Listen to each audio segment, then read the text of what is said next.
And a few days after it's tagged, yeah, it's still hanging out. We're very likely to see it. And then the season ends and we're not likely to detect it anymore. And then the season starts up again. Okay, there's a good chance we'll detect it again. And it happens over and over and over and over. Every year, we see this big spike in the likelihood that we will detect the same sharks that we tagged last year. And if we look at the sightings, so the sightings are telling us the same thing, but the probability is lower. And that makes sense because we can only get sightings on the sharks when we're out there. We can only go out there during the day because the boat captains don't want to run their boats into a reef at night. We can only go there during good weather, and we can only get so many boat days a season. And we can't see the sharks if the sharks aren't coming to the surface, and they don't necessarily need to come to the surface because they can breathe underwater.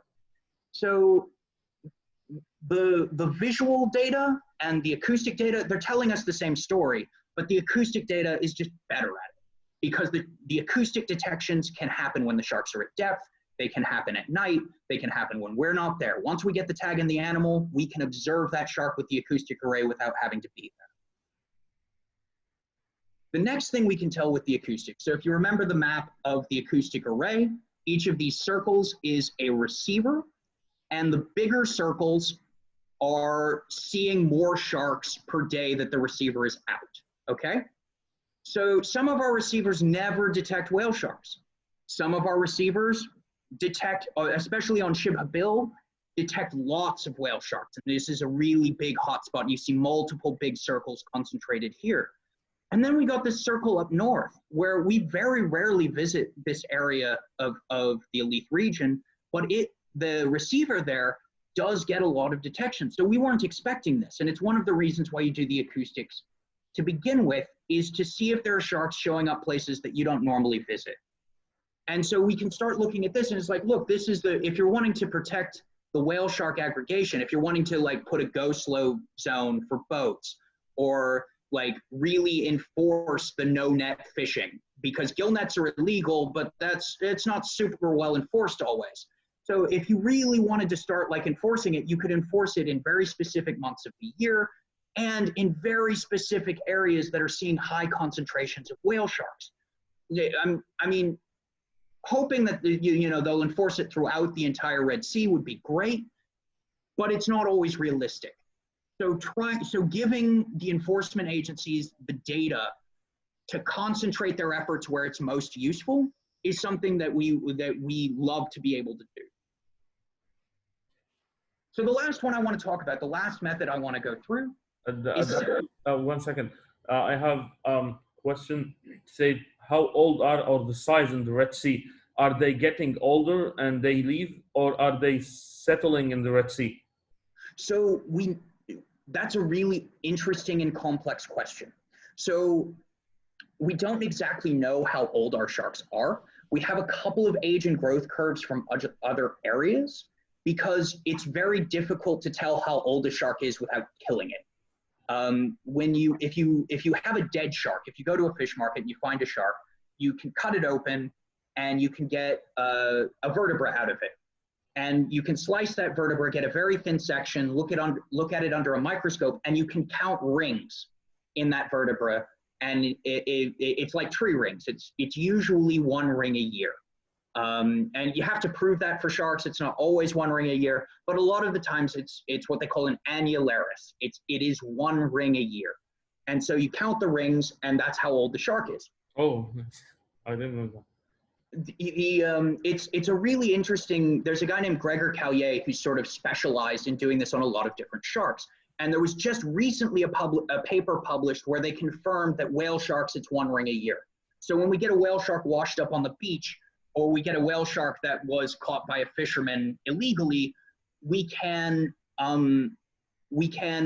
the vertebra out, we can get the science out of it, we can do the best that we can, and tell how old it is. So the fishermen hunt them. Is there retail value in their fins or meat or skin? There's no real value here. The whale shark, but we know of one whale shark that was bycaught, and it's because it had one of our tags in it, and the fishermen thought we knew. And so he just turned himself in because the shark was tagged and he thought we knew. And it was an accidental catch. He didn't know what to do with it. It was too big for him to try and take to the market, and nobody here would want it anyway.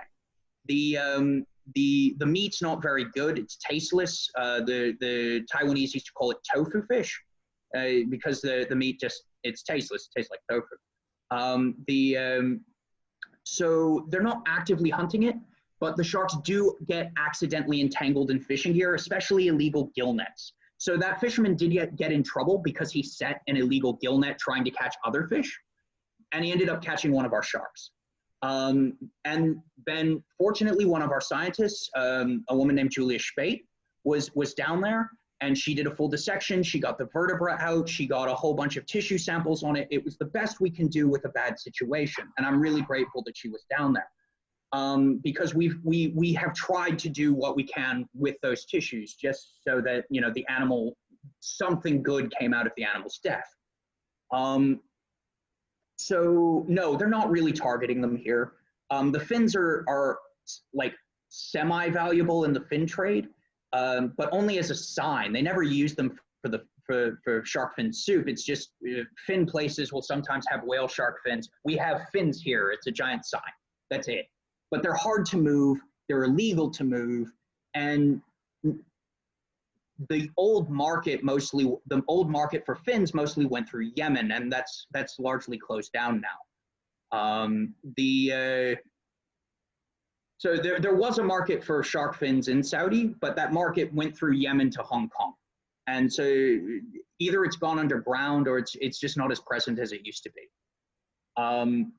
Anyway, and it was never really targeting whale shark fins. It was targeting other sharks. Any other questions? Good, great, let's keep going. So the next thing I want to talk about is satellite telemetry. And satellite telemetry, these tags, they don't last as long as the acoustic tags. We've had acoustic tags that lasted nearly 10 years on that whale shark 33 that I mentioned earlier. But what they can do is they can detect the sharks if the sharks go anywhere. They can sort of tell us where the sharks went, regardless of how far away it goes from our study site. And so most of the sharks that we tagged, this is about 40 tags worth of whale sharks. Most of our tag sharks from Shibhabil just went out into the southern central Red Sea, bouncing between, you know, Saudi Arabia and Sudan, Eritrea, you know, almost down into the Straits of Bab el-Mandeb off of Yemen. Most of our satellite tag sharks, they're just bouncing around the southern central Red Sea. We did have a few that went north. We had, I believe this is 3 sharks that went north. And then we actually had 5 sharks that eventually left the Red Sea. So all of these sharks started off in Shibhabil, and you can tell that they left the Red Sea very easily because the Red Sea water is so peculiar. Red Sea water is hot down to 2,000 meters. It's about 22 degrees all the way down to 2,000 meters. As soon as they leave, when they start diving, we get some depth and temperature data from these tags. It starts getting way cold, way fast, and it's outside the Red Sea. This type of cold water doesn't exist in the Red Sea. So we can confirm that a bunch of our sharks, there is connectivity, there is connection between these Red Sea sharks and the wider Indian Ocean. We do see some of the sharks leaving, but we didn't notice any sort of correlation with sex. We didn't notice any correlation with how big the shark was. So it's not like the sharks are aging out of the Red Sea. It's just some sharks are leaving and some sharks are not. Now, the really cool things that we can do, the really cool stuff that we get to do is when we're able to get multiple tags out on these animals. And we can start combining acoustic data with satellite data. And we can talk about combining the sightings data with all of that as well. And so when we do this is whale shark 14. And here is a satellite track that includes some acoustic data. So we can show, if you look up in this corner, we can show, okay, so this is north-south. So the y-axis is north-south. The shark isn't tagged in Shibhabil. It goes way down south away from Shibhabil, comes back to Shibhabil, leaves again, and then we hear it the next season in the acoustic array. So there are multiple migrations away from Shibhabil, back to Shibhabil, multiple times. And we can do this for quite a few sharks. We've got about 15 sharks that, we've got about 40 sharks that had both acoustic and satellite tags. And we can, for 15 of those sharks, we can show definitive multi-seasons migrations away from Shibhabil and then subsequently returning to Shibhabil the next season. So this is important. This set of characteristics that I've described is fairly important because what we've shown, characteristics of Shibhabil, with the sightings data, we can show a high abundance of juveniles. We can show that they're resident for a season. And we can show a tendency for those sharks to return in successive seasons. Okay. Doctor, just have a question. What is the range of the acoustic tags? The range of the acoustic tags depends a lot on the environment, but so we do range test our array. And what we tend to see is about 500 meters.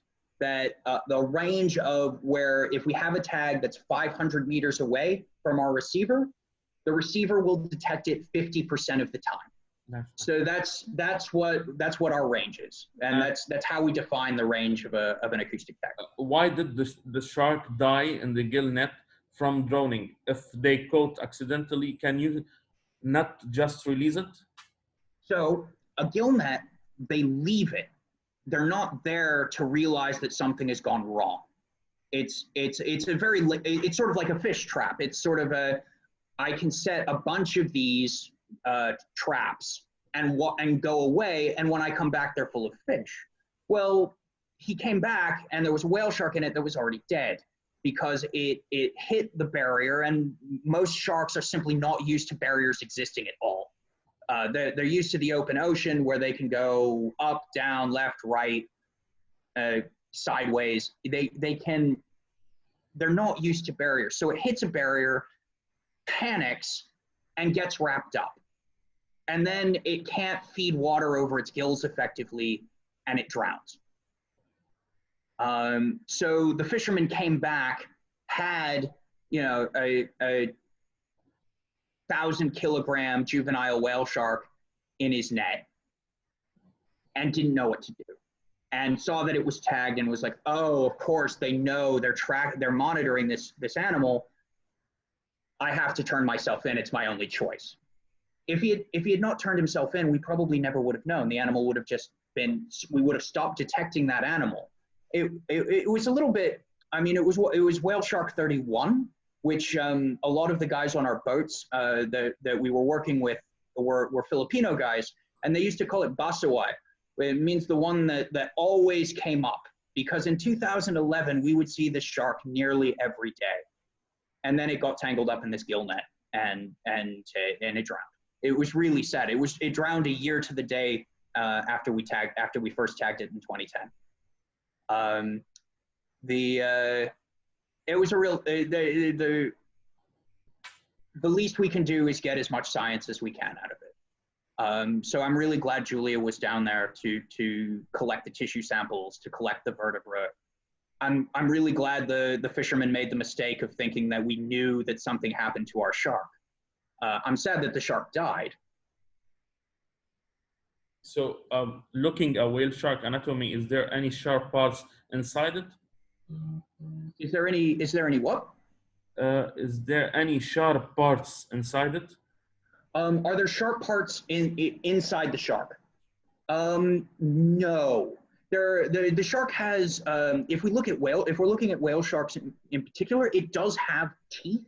In fact, it has more teeth than any other shark, but they're small and they're not particularly useful for anything. So the teeth look like a file, and so actually where it gets its scientific name, Rhincodon, it just means file tooth.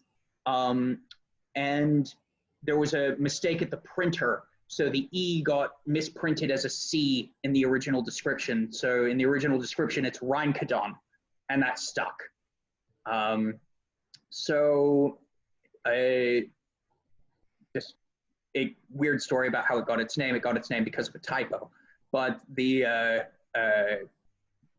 do have these little, and they're sort of sharp-ish, but they're too small to be useful for anything. And the whale shark doesn't need them for anything except maybe during breeding, but nobody's ever really seen whale sharks breed. There's a couple of reports from an island in the Atlantic called Santa Helena, but there's no confirmed case.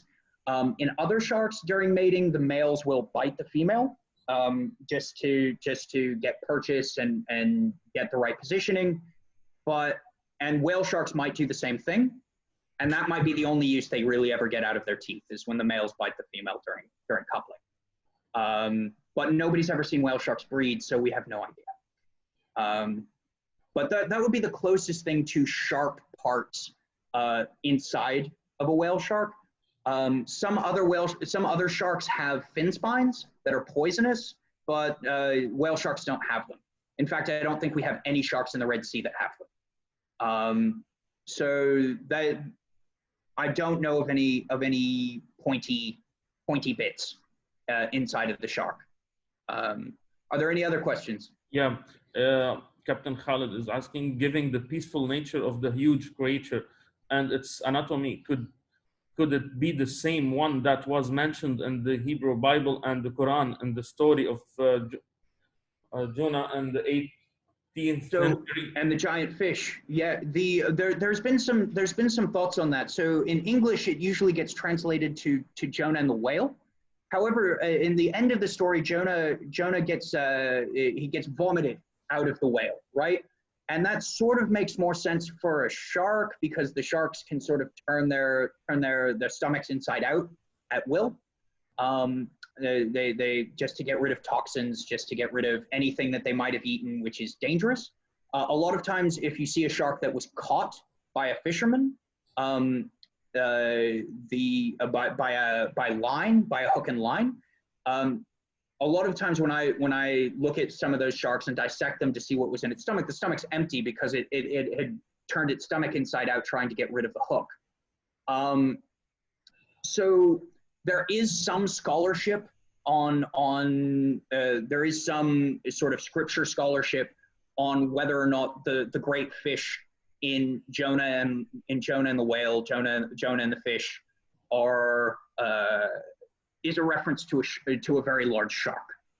And certainly the whale shark is huge, but the idea that their throat is way too small to accommodate a person. They're normally eating plankton, which they have a very small esophagus. The opening is about the size of a fist. So even if you manage to swim down a feeding whale shark's mouth, it wouldn't be able to swallow you. I don't know whether or not a basking shark or could actually physically swallow a human, a whole human. But there has been some debate as to whether or not the identity of Jonah's fish was a shark. Anything else? Any other questions? I really like questions because they take me in directions I would never think of going. Do you have a female whale shark in the Red Sea with their young? Have you seen baby whale sharks? So no, we have never seen very small whale sharks in a leaf, and we've never seen a female that we were 100% sure was mature. It's much harder to tell if the females are mature than the males, because the males have the claspers, and in the little ones, they're little and tiny, and they're differently shaped. And the big ones, in the big whale sharks, like they can be up to the claspers can be up to 1 meter long. I've been in the water with a couple of mature males in Tanzania, and it's a completely different fish in a lot of ways. It's huge. Like, you know, the sharks that we see in a leaf are usually around somewhere between 3 and 6 meters, with like an average of 4. Whereas some of the big males that I was seeing in Tanzania are 10 meter. You're looking at a 10-meter fish, and it's not just that the total length is, but they get bulkier, they get fatter. It's a completely different animal, just in terms of their proportions. So we've never really seen an animal that I was 100% sure, no, that's a mature shark. There's one female shark that we've been in the water with that was pretty big here, and that was our numbering system. That was whale shark 9, and it was kind of a funny story. We had a student with us that was, it was one of her first whale shark experiences, and she's in the water with this giant shark, and we sort of went off because there was another smaller shark that we needed to tag. And so he's like, okay, you stay with this one, this giant, possibly like 8 or 9 meter fish. We're gonna go get that one. And she got some alone time with one of the biggest sharks I've ever seen in the Red Sea, and it was a really cool experience for her to have. And I was happy with that little story. But we've only ever seen one potentially mature female shark in the Red Sea, and she might not have been mature. Females mature at something like 9 or 10 meters in whale sharks.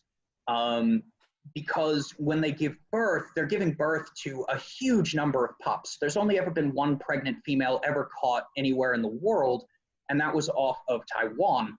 And she had 300 pups in her uterus.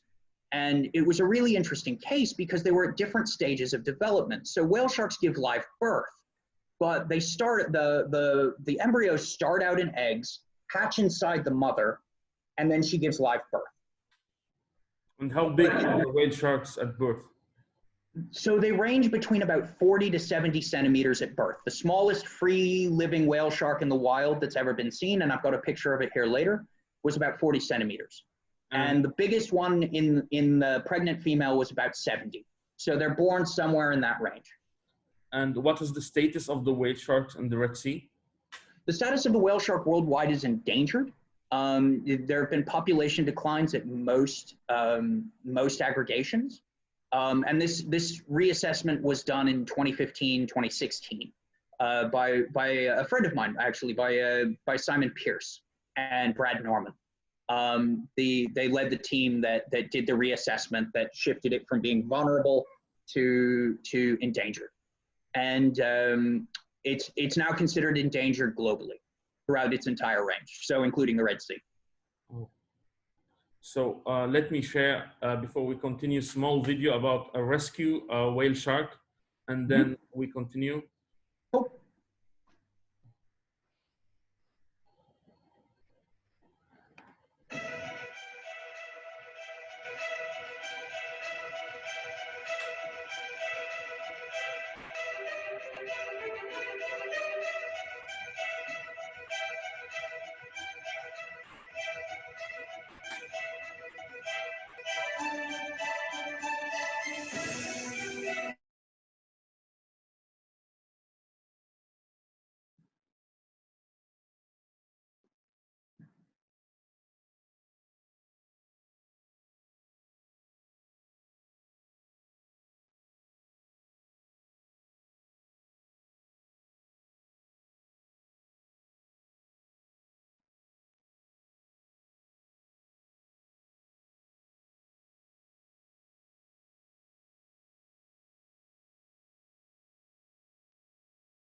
that was a small movie about rescue whale shark.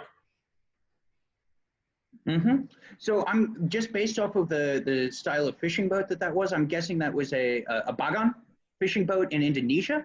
And yeah, they do catch whale sharks occasionally, but because the fishermen are present and because they're cooperating with the sort of people who want to do whale shark tourism and the people who want to do whale shark conservation, they're very good at getting those sharks out of those nets.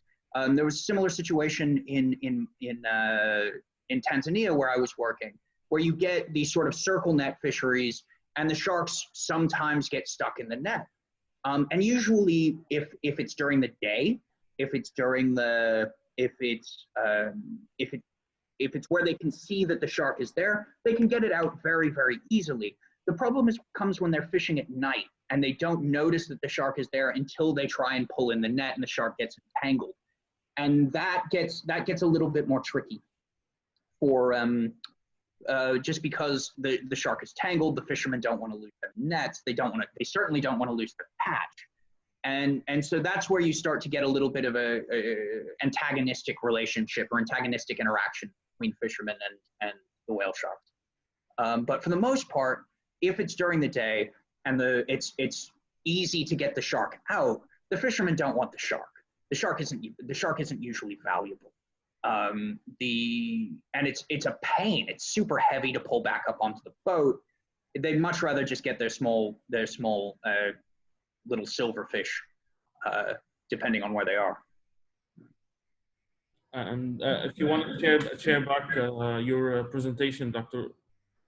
Great. Go back. There we go. Same slide. So these are the characteristics that with our data sets, we've been able to really firmly establish for ship-a-bill. Now, based off of a bit of work by Michelle Heupel, who mostly works in Australia, but she defined, let me see if I can get it to progress. She defined shark nurseries using these traits, and it's the same traits. It's 1-to-1. It matches up. We could very easily call Shib-Habil a shark nursery, but there's one sort of missing thing. There's one caveat, and we've already talked about it a little bit, is we do not see these small sharks. This is a picture from the Philippines. This shark was caught by fishermen, and it was fortunately found by some more conservation-minded people. It was swimming around a stick with a string tied to its tail. So it was staked to an area in the shallows, and it was swimming around. Somebody was planning to sell it. This is one of the smallest whale sharks ever seen free swimming in the wild. And whale sharks are born fairly small.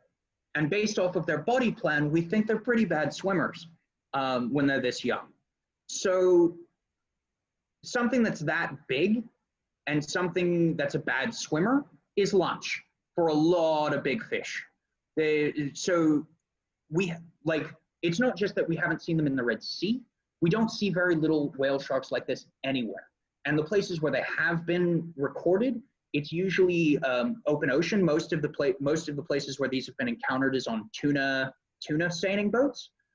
And one of them, one record is from the stomach of a blue marlin. One was found still alive in the stomach of a blue shark. One was found being chased by a school of giant trevallies. These things get eaten.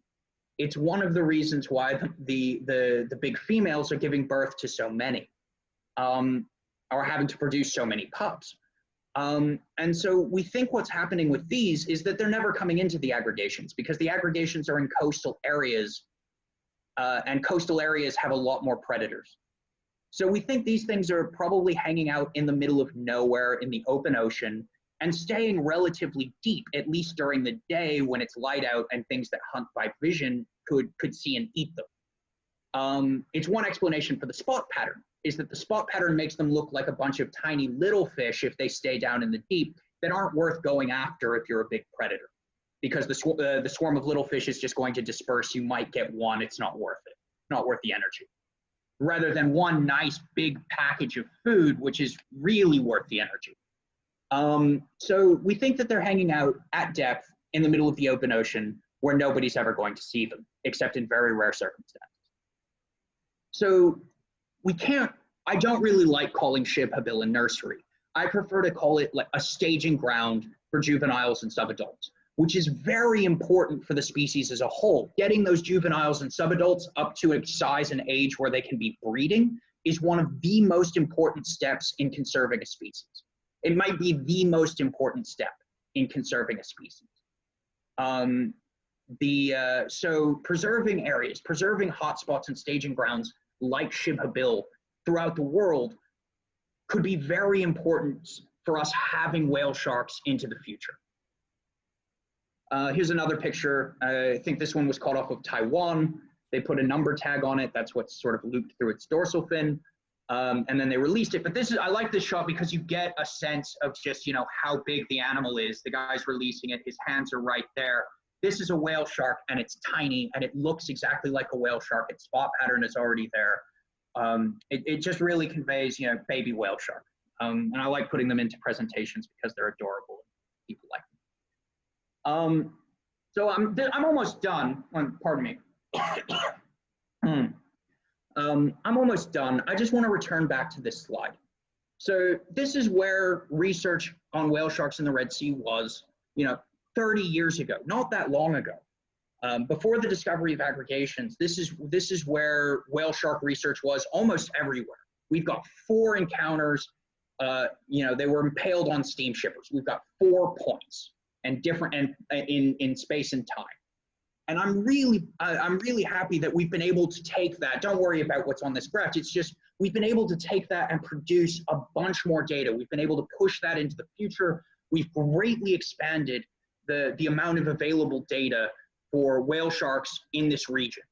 And I'm really proud of the work that we're doing and have done and that we continue to do in that direction. I really love this animal. I love working with them. It's been an absolute privilege to get to do this as my career. And I've been grateful to Saudi for its hospitality in letting me come here and study the wonders of their Red Sea ecosystem. So with that, I'm happy to take any questions. I'm ready to hit me with your best shot. Give me as many questions as you can. I have many. Great. Last time I might have gone a bit long and there wasn't as much time as I would have liked for questions. So I have many. The first, how long is the gestation period? That's one thing we have no idea about. So the pregnant female that was caught off of Taiwan, the pups, the 300 pups, they were at different stages. Some of them were still inside eggs. Some of them actually survived her being caught and were either put into aquaria or released. The aquarium specimens, they monitored them for quite a long time. And we learned a lot about whale shark development after birth. But because they were at different stages, we don't know if the female is giving birth to one big clutch once they're all ready to go and just dumping 300 pups in a place, or if she's giving birth to, okay, these are ready, give birth. And now we've got a few more that are ready, give birth to them, and dropping smaller batches in different places to sort of hedge her bets, not put all of her eggs in one basket. Because if she dumps all of them in a place that isn't suitable, then she's just wasted all of the energy that she put into producing those pups. The other thing is all of the pups apparently had the same father. So you've got 300 pups at different stages of development. We think the females are capable of storing sperm and then fertilizing their eggs as they ripen. So you get one breeding event. You get a male whale shark meets a female whale shark out in the middle of nowhere. The miracle of life happens. And then the female produces offspring in a sort of conveyor belt type fashion when her eggs are ready, and maybe gives birth to them all at once she's got a full uterus, or maybe gives birth to them in smaller clutches in multiple places. So we only know our knowledge of whale shark reproduction comes from one animal. So it's all a little bit speculative, but it's also very interesting. Yeah. And Wissam is asking, what are the tiny fishes following the whale shark? So we get a lot of different fish following the whale shark. So if you look, let's go. I'm just going to quickly zoom through some of my slides.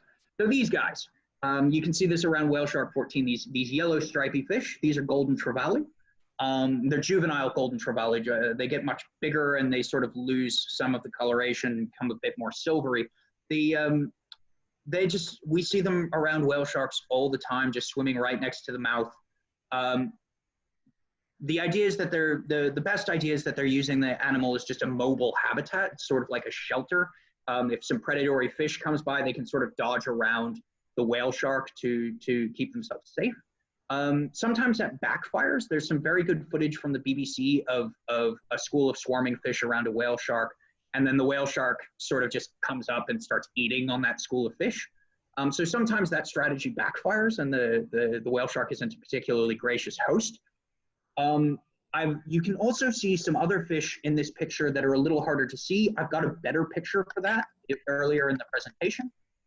Just really gunning for it. Right, I think it's, oh, it was way far back.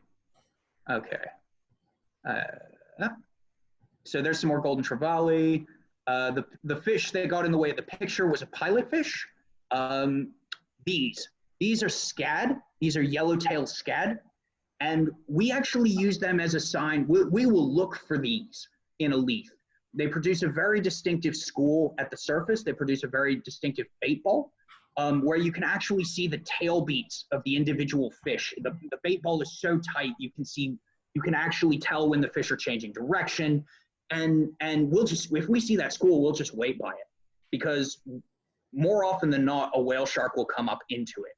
Now, whether or not the sharks are homing in on the sound of the school, or the fish are just following the shark, even when it's at a depth that they can't really get to, we don't know. But it's still a really useful signal to us that there are whale sharks in the area. Because, in part because they're going to feed on the same thing. So the scad are going to go to the plankton patch, and the whale shark is just going to be there as well. But so yeah, those are the usual suspects when we're talking about little fish swimming next to whale sharks: golden trevally, pilotfish, yellowtail scad. Okay. Do they whale sharks sleep, and what are their patterns? So I'll answer the first question. The whale shark, so all animals have to sleep. Every animal has to sleep. But some animals can sleep different parts of their brain separately. So a lot of fish have to deal with this thing where they need to shut down parts of their brain just to rest them.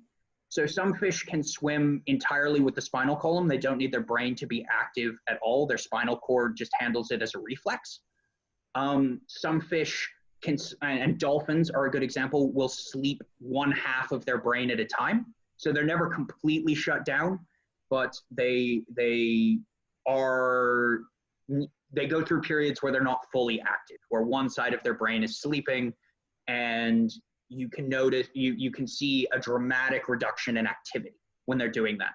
We think that the sharks are probably doing that latter trick, the sleeping different parts of their brain at different times.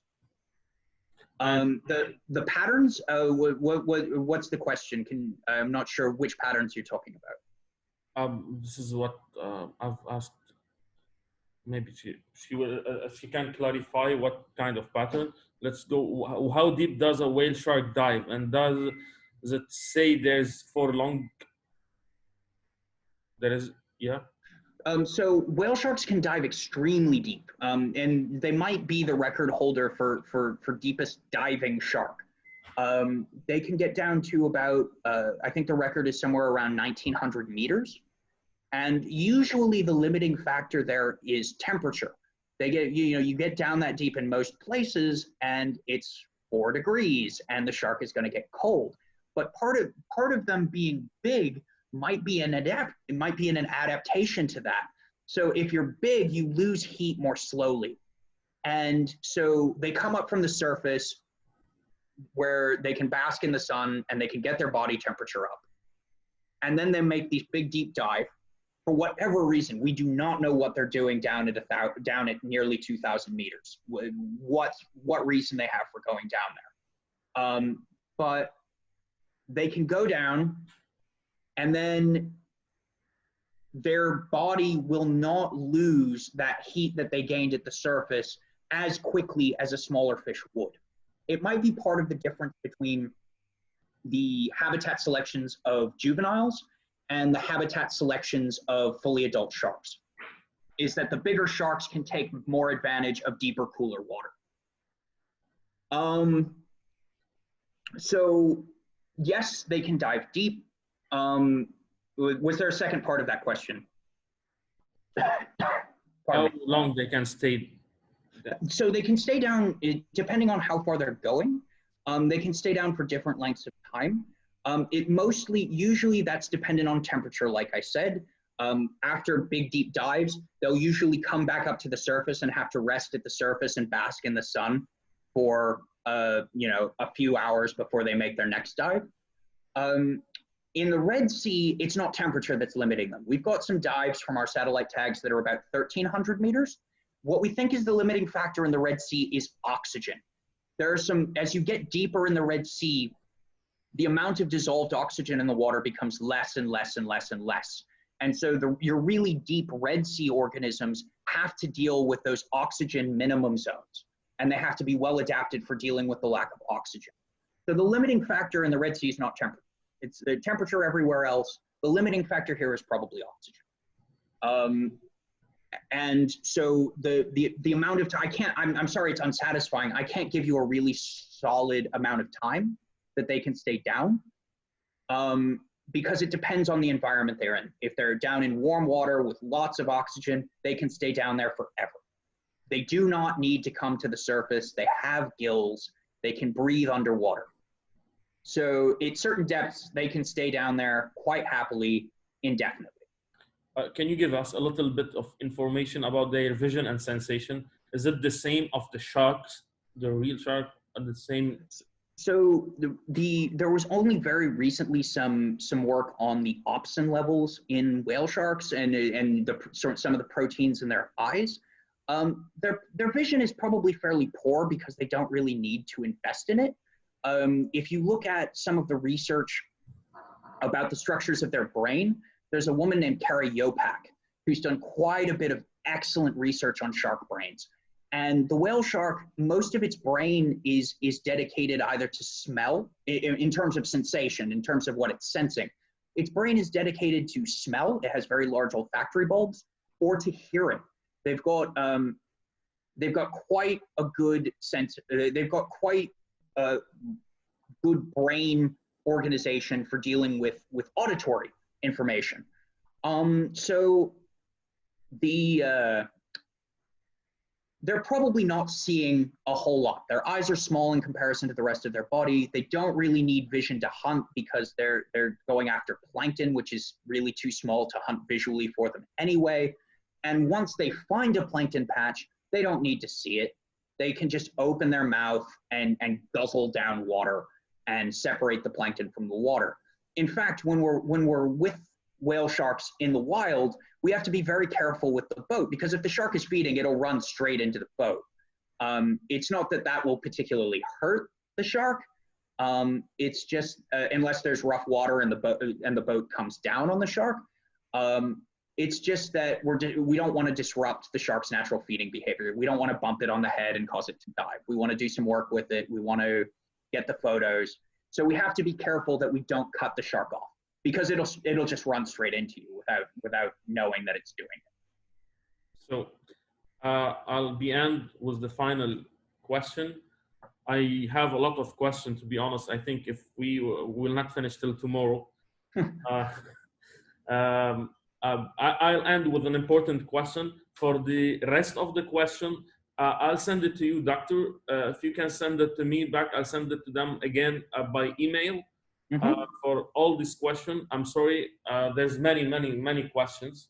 I love talking about sharks. I'll be happy to write down answers. Yeah, if you can be with us on our live Instagram, something called Dive Lounge, live on Okay. Instagram. So maybe we can talk more about sharks and whale sharks and answer them about all these questions.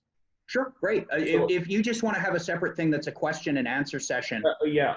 I'm So happy to do that. I love talking about sharks.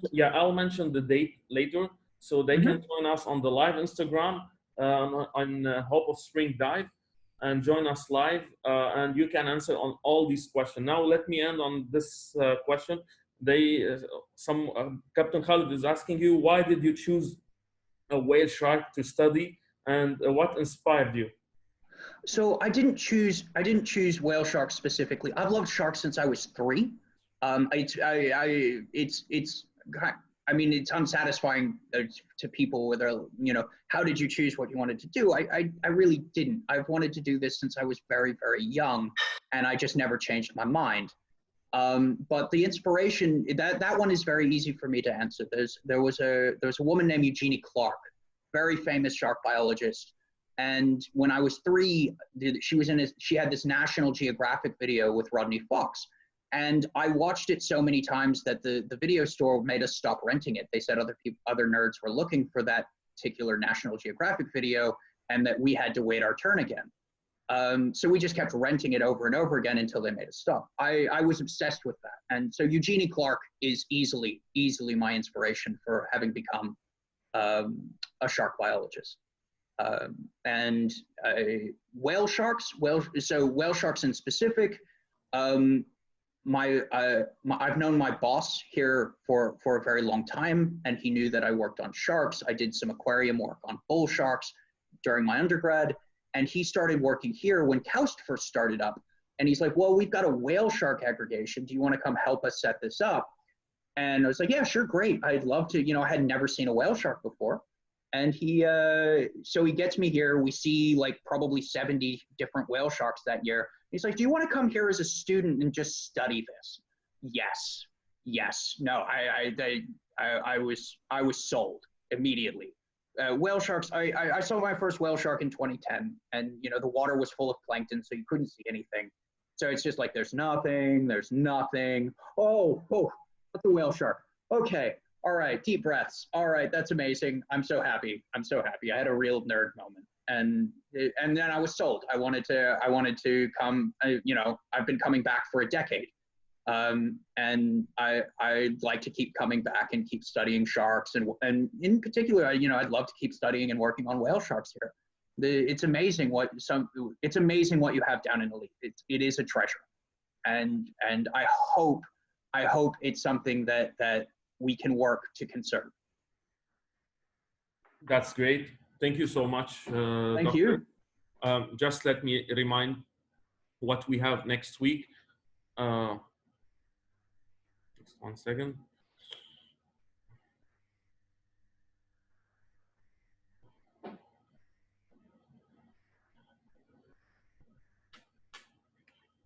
Okay, again, Wednesday we will have a workshop about free diving with Natalia Sharkova, and Thursday we have a sea turtle awareness, and Monday we have the dive lounge, not a webinar, on our live with Captain Khalid Al-Razouki. It's on a live Instagram. He will be with us on our dive lounge. For the dive lounge of Dr. Jesse, we will be mentioned later the date, and for all the links, I will put them on the Instagram with the post, so you can take the link, and this is the QR of the Instagram. And if any question, you can contact me directly or send me an email. Doctor, again, thank you for everybody. Hope to see you again next week. Yeah, thank you. I really love talking about sharks. Thanks for the opportunity. I get to nerd out. Doctor, thank you so much.